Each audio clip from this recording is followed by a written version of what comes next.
Hey everybody, it's Lon.TV, and over the last couple of months we've been following developments related to over-the-air television, which is becoming more and more attractive to consumers again now that they're cutting the cord. However, broadcasters are making it difficult for consumers to cut the cord because they are encrypting the signal, and it's going to restrict how you can watch TV inside of your home. I have been opposed to this along with my friend the Antennaman, who many of you know, and we've been petitioning the FCC and drawing attention to this issue. And today I've got a bunch of updates on some things that have been developing around this topic, which we're going to cover right now. Now, first, I thought I would do an update on our advocacy. As you can see, as of Sunday, our petition on change.org to stop DRM has reached 9,026 signatures. And we're just shy of 10,000 at this point, so that is really encouraging. And what's nice about this change.org petition is that it also sends messages to the stakeholders at the FCC and Congress as well. So keep those signatures coming, get some friends to sign it so we can keep this issue front and center. The other encouraging piece of news is that we also have a means that we can file on the official docket for this transition. And I have instructions on my blog at Lon.TV/FCC instructions.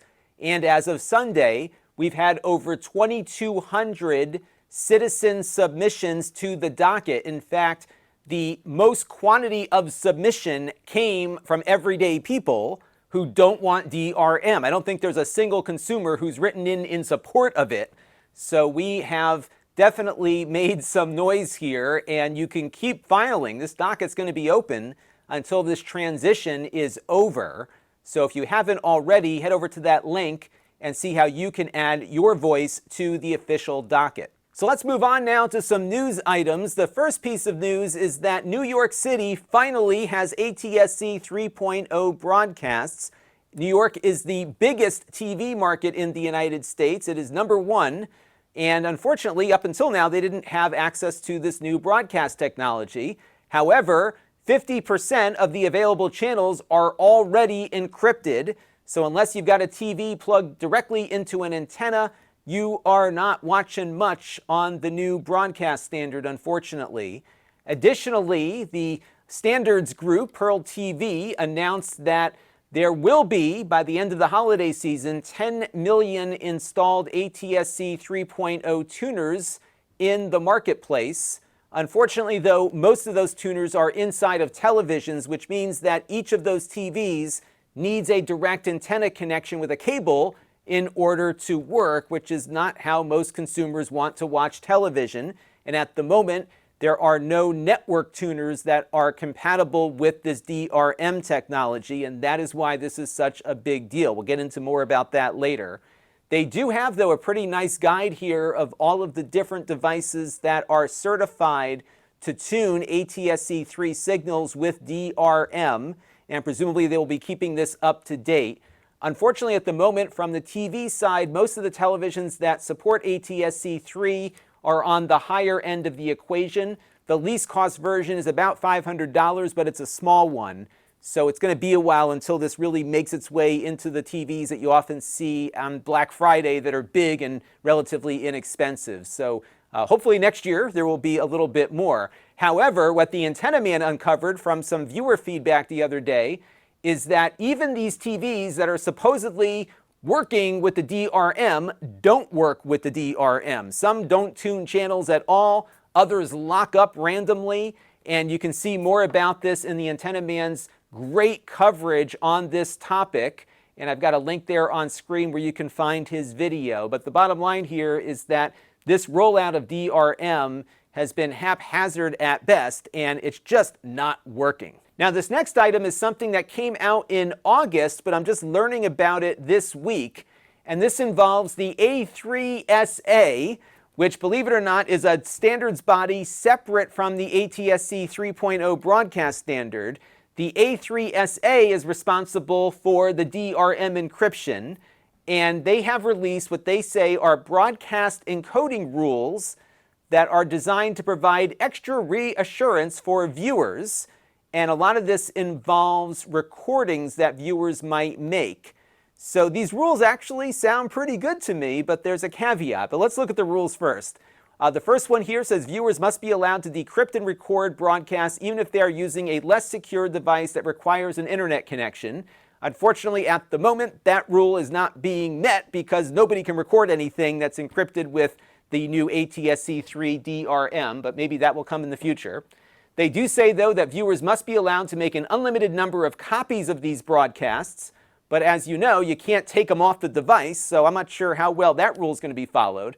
They also say, and this is a good one, that such copies cannot have retention limits. So in other words, they can't set an expiration date and have your device delete the recording after a certain length of time. So what they're saying here is that you will be able to hang on to that recording forever. They also say that you must be allowed to use trick play features such as pause, rewind, fast forward, and ad skipping. It was actually interesting to see the standards body actually use that word here. But as we all know, the broadcasters don't make most of their money from advertising any longer. It's those broadcast fees. The next rule says viewers must be allowed to use any authorized digital output.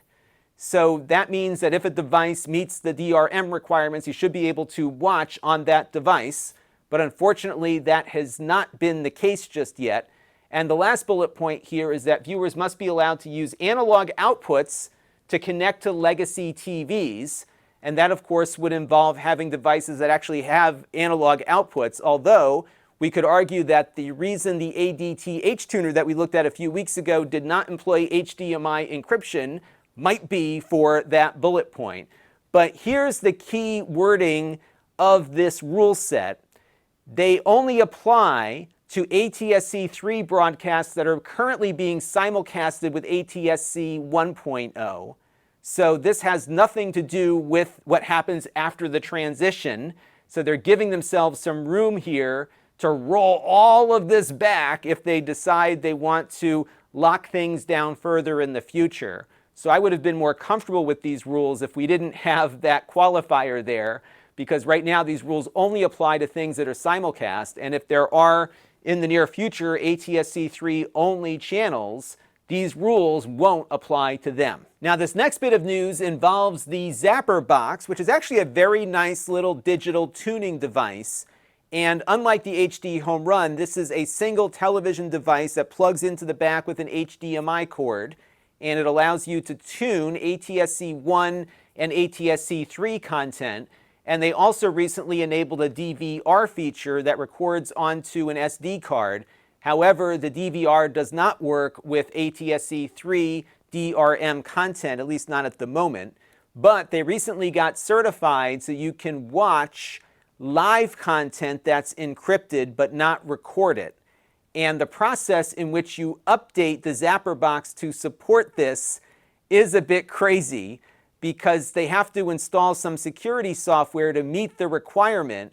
And it's something the customer can't do on their own. So the way they have set about getting this working is that you basically have to open up your box so that they can log into it remotely, kind of like an AnyDesk style thing. So you're letting their customer service in unattended behind your firewall to update this. And of course they say it's perfectly safe, there's nothing to worry about. I have no doubt that they are trustworthy people, but anytime you open yourself up like this, there's always risks involved. And this is not something where you're scheduling this, you're just letting it be open until they go in and do it. They email you and then they say after about a day or two, when they're done, you can disable remote access and carry on about your business. In fairness, new devices will not require this because they're going to install whatever this is at the factory. But right now, the way to get content security working just for watching is basically letting these folks in the back door, if you will. And again, I don't distrust them, but I just don't like the way this is being implemented here. Now, once this is working, again, you're only going to be able to watch live television, and you need to be on an active internet connection in order to do it, just like the ADT-H box we looked at a couple of weeks ago. They do hope that they can get an unconnected way to watch encrypted content available after December of 2023. Again, this version won't support recording and playback of secure content. That's planned for version 2.3, and they don't have a date yet in which this is going to be available. And as we saw from the Antennaman's video, apparently, just like the TVs we just talked about, there are a few channels out there that won't tune even with this device now certified. So they've got a firmware update coming soon to address that. Now, what really kills me about this whole Zapperbox thing is that this isn't some government regulator imposing these rules upon them. This is the private sector regulating these small companies in this way.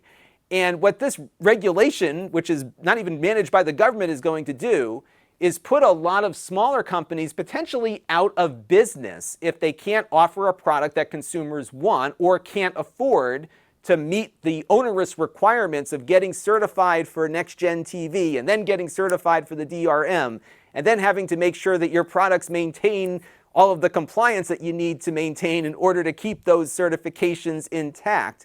It's really onerous if you're a small company like this. And when I talk about the industry, it's not just the broadcasters, it's also the makers of consumer electronics like the televisions.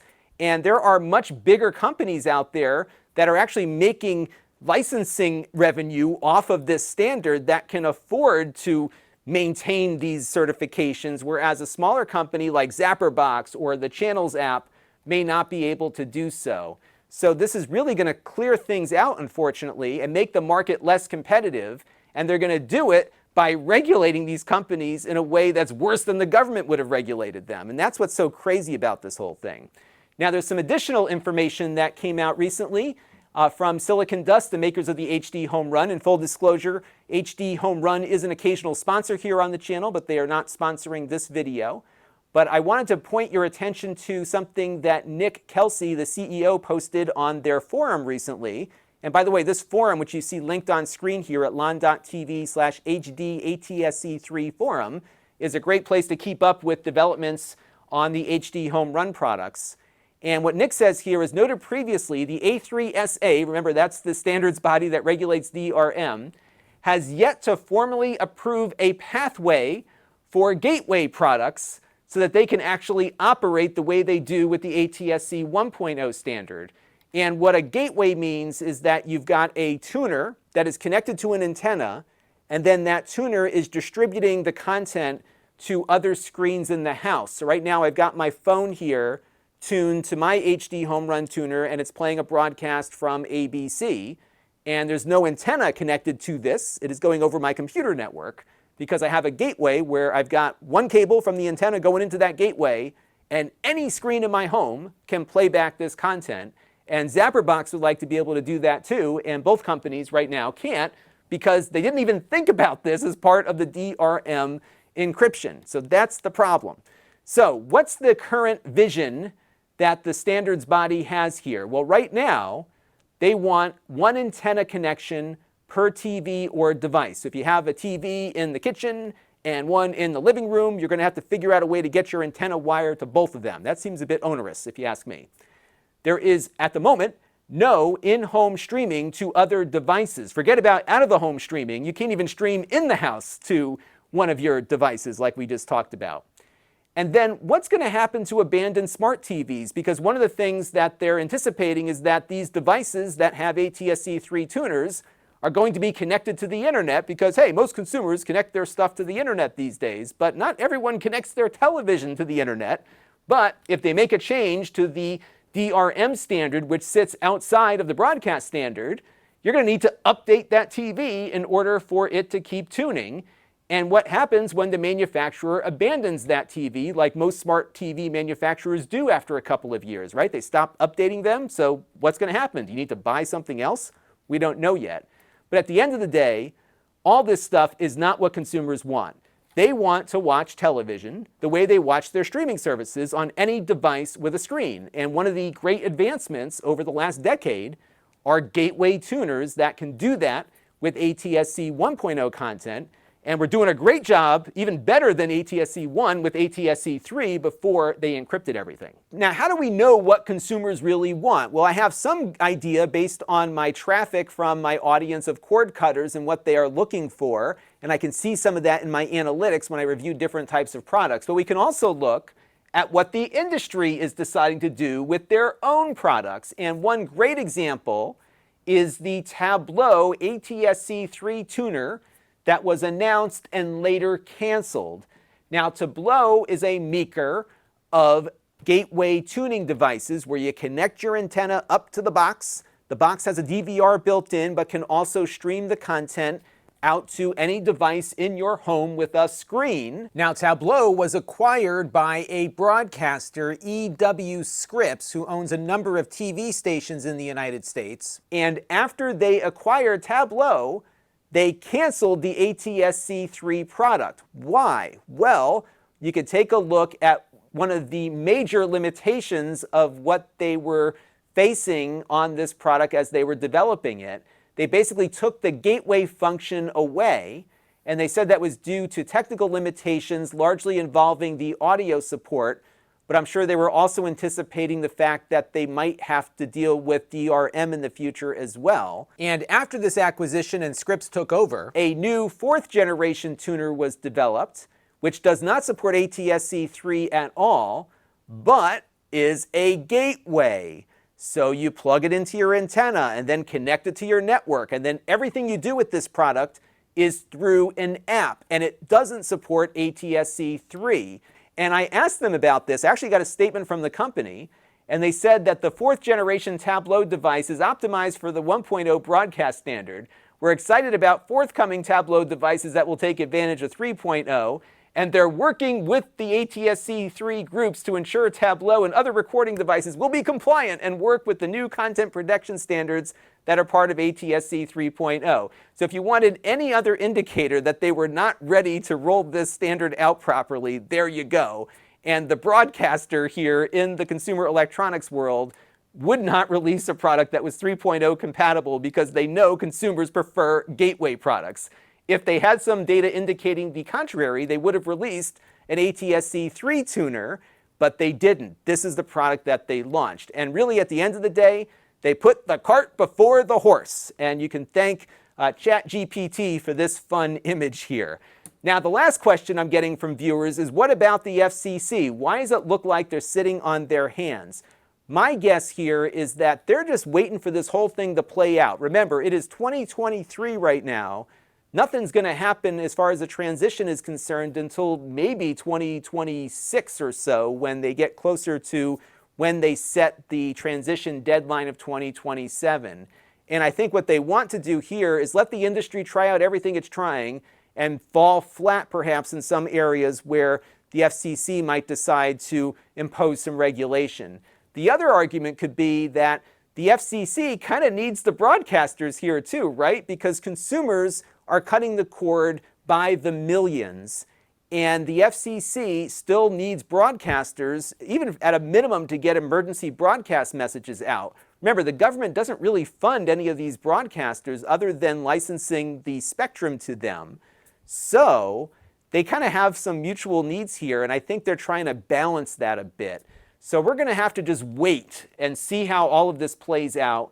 I think the FCC isn't going to act until they know that this DRM thing is a non-starter, and maybe then they'll step in. But I don't expect to see them doing anything for at least a year or two, if not longer. But do not despair. I will be here following this topic as long as it takes until we get something that works. And what I would love to hear from you in the comment section is, what would a good outcome be here? Is it no DRM at all, which I think would probably be the best outcome, but would you be okay if they did allow for the flexibility that we have now, but have the signal still encrypted? I would love to get some feedback from all of you, because that will help guide where we go next. My concern with allowing the DRM to continue is that it will, I think, have a crushing effect on a lot of small and innovative companies in the marketplace. I'm thinking about channels. Whatever DVR functions Plex has will probably not be in Plex in the future. So there's a lot of cool things that I think we're going to lose here if DRM becomes part of the standard. But we might be able to get these things with Tablo, with Zapperbox, and HDHomerun. So in any event, let me know down in the comment section. We'll keep following this, and I want to thank you all for your continued support of this advocacy campaign, because I do think it's gotten the attention of the industry and the FCC, and of course a lot more people out there as well. So we'll be back again with more in the near future, and until next time, this is Lon.TV. Thanks for watching. This channel is brought to you by the Lon.TV supporters, including gold level supporters Brian Parker, Chris Allegretta, Hot Sauce and Video Games, Logic KGR, Tom Albrecht, and Amda Brown. If you want to help the channel, you can by contributing as little as $1 a month.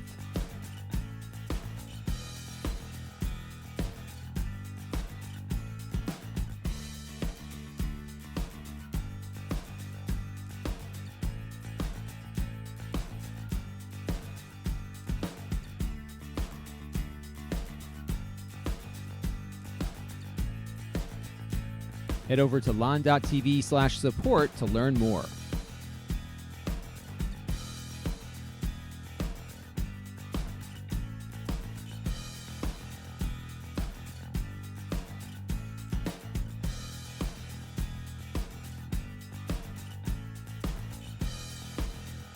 And don't forget to subscribe. Visit lon.tv/s.